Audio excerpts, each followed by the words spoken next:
Now to our News4JAX I-TEAM investigation, rental ripoff. With so many people trying to find a home to rent and grabbing what they can quickly, you could be scammed out of thousands of dollars, just like one grad student in St. Johns County. And she actually moved in and lived in the home for almost a week before finding out she hadn't rented the home at all and wasn't legally allowed to be there. Consumer investigator Lauren Verno is here. Lauren, to explain how the grad student was scammed and what you can do to make sure it doesn't happen to you. Yeah, so I'm here to help. So rental scams, they're nothing new, but these scammers, they have gotten so good that even when the police showed up to file reports, the deputy said he's never seen a scam go this far.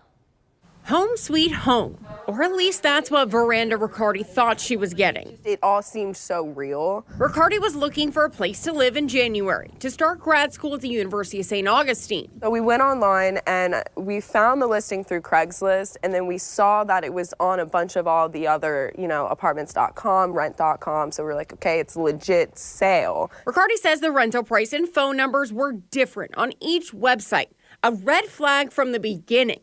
But the man she spoke to who claimed to be the owner had an answer for everything.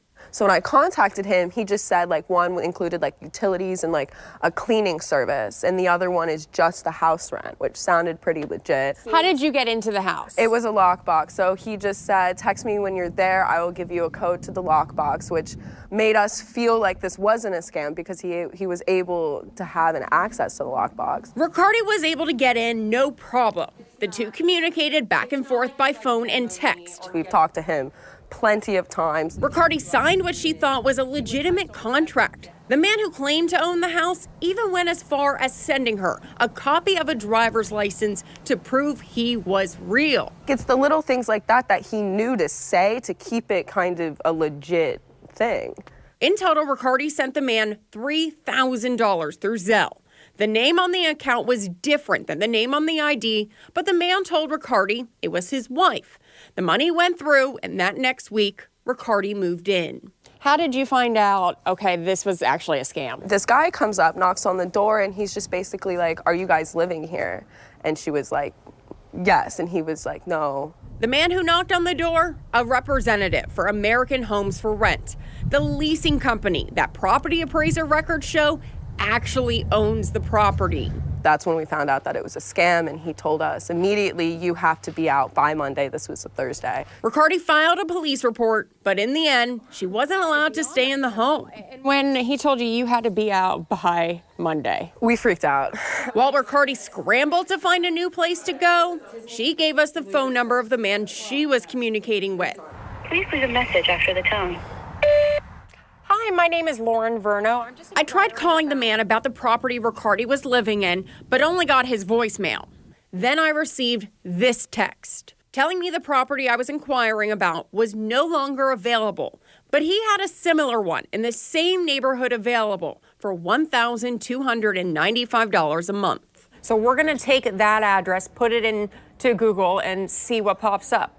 3 bedrooms, 2.5 baths, but this one's for $2,100. Compare that, that's almost $1,000 more expensive than what he told me, so that's obviously a red flag. I asked him in a text if he owned the home. He replied, I'm the owner. However, our search of property records shows ownership belongs to an LLC that traces back to American Homes for Rent, so he is not the owner. We've reached out to American Homes for Rent about Riccardi's situation and what I encountered.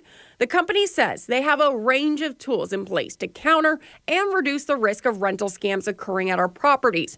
Going on to say, we do not list on Craigslist, Facebook Marketplace, and other sites where fraud is most prevalent, which in hindsight, Riccardi admits should have raised more concerns. Even in our minds, we were like, this could be a scam. But as first-time renters, there's so many things that we don't know. Which not only cost her thousands of dollars, but also dashed hopes for living in what she thought was going to be the perfect home. Crazy story, right? So the good news is Riccardi was able to find another home before that Friday deadline. And again, looking back, she says she wishes she knew what she knows now. So let's take a look at some of the ways you can avoid a rental ripoff. First, be cautious when you find a home on Craigslist. It's not that you can't find a home for rent there, but check with the property appraiser's office first. Find out who actually owns the property and go directly to that website or verify that person. In this case, it would have been American Homes for Rent. The different pricing, that's also a huge major red flag. If the cost is lower than the same property listed on other websites, be careful. And also, don't send money to a stranger through Zelle. We got this advice from Zelle itself when we contacted the company about Riccardi's situation. A representative told me Zelle is designed for family, friends, and people who know and trust each other, not strangers. Crazy story, I know. Janice, Joy? Lauren, we know a lot of people use payment apps. Is there any way for the young woman in this story to get her $3,000 back? So unfortunately, I asked Zelle. The representative told me the company does have a fraud department. However, because Zelle is designed for people who know each other, not strangers, it doesn't offer purchase protections like most credit cards do. So it's going to be very unlikely for her to get that money back. So heed these warnings and tips and make sure you stay safe from a rental ripoff. Lauren, your story is going to help a lot of people. Yes. Thanks.